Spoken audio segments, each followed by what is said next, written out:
मशहूर सिंगर और music composer मिथुन शर्मा एक शो के लिए भोपाल आए हैं। मिथुन हिंदी सिनेमा के सफल म्यूजिक डायरेक्टर, लिरिसिस्ट और सिंगर भी हैं। उन्होंने आशिकी 2, कबीर सिंह और गदर 2 जैसी कई फिल्मों के गानों को कंपोज किया है। मिथुन बचपन से संगीत में रुचि रखते हैं। म्यूजिक कंपोजर मिथुन से बात की हमारी सहयोगी मधुलिका मिश्रा ने।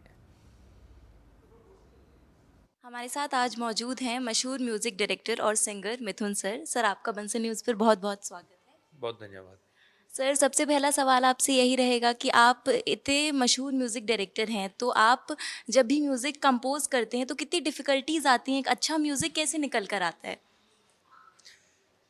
देखिए जब संगीत की बात करते हैं तो मुझे लगता है उसमें ईज़ी या डिफ़िकल्ट नहीं होता। वो बात है एक कन्वर्सेशन की, एक वार्तालाप की। जिस तरीके से आम लोग सोचते हैं, बात करते हैं, अपने आप को व्यक्त करते हैं, ऐसे एक संगीतकार जो अपने संगीत के माध्यम से व्यक्त करता है। तो कई बार ऐसी बातें होती जो बड़ी सरल होती है, जैसे तुम ही हो, अब तुम ही हो, ज़िंदगी अब तुम ही हो। बड़ी सरल, गहरी बात है लेकिन सरल बात है। तो वो गाना बड़ी आसानी से बन गया था। और कई बार कुछ कुछ जो भाव होते हैं वो बड़े गहरे होते हैं, बहुत लेयर्ड होते हैं। तो उसमें कई बार जो होता है समय लग जाता है उसको समझने के लिए। जैसे अगर हम कबीर सिंह के संगीत की बात करें, कैरेक्टर बड़ा बहुत लेयर्ड कैरेक्टर था। तो डिपेंड करता है लेकिन उसका आनंद हमेशा है। कई बार उसकी उसमें जूझने में भी एक आनंद है, कई बार उसकी सरलता में भी एक आनंद है, तो दोनों में आनंद है।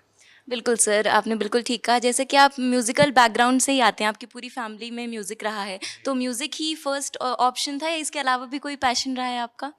देखिए पैशन तो मुझे लगता है कि जीवन के लिए ही मुझे पैशन है। लेकिन मुझे लगता है संगीत जब आप करते हो तो कहीं न कहीं कोई भी आर्ट जो होता है, किसी भी कला में थोड़ा-सा पागलपन ज़रूरी है। और जहाँ पर पागलपन आता है वहाँ पर मुझे लगता है कभी प्लान भी नहीं होता। जब एक आदमी जो है जब एक किसी किसी ऊँचाई से छलांग मारता है तो वो देखता नहीं है कि अगर मैं सही जगह पर नहीं लैंड किया तो क्या करूँगा? तो वो पागलपन लेकर ही मैं कहीं चला हूँ, तो ऐसा कोई और ऑप्शन मेरे माइंड में नहीं था। बिल्कुल सर, बॉलीवुड इंडस्ट्री में मिथुन सर की सबसे अच्छी केमिस्ट्री किस सिंगर के साथ है?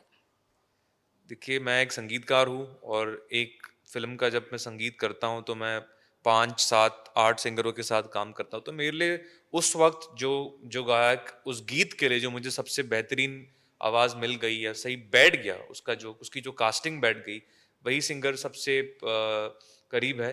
लेकिन एक अगर मुझे एक नाम लेना है, मैं आज केके सर को बड़ा मिस करता हूँ। उनके साथ मैंने बहुत अच्छा काम किया।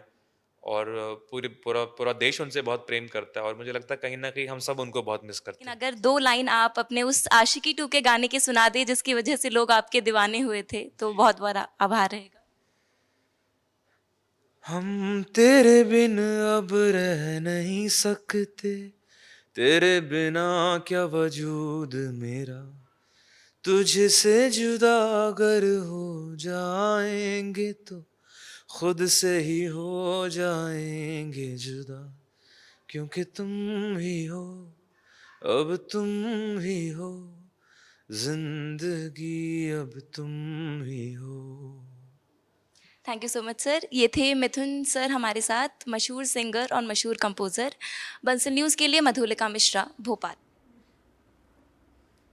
और चलिए एमपी की बात में फिलहाल के लिए इतना ही। बंसल न्यूज पर खबर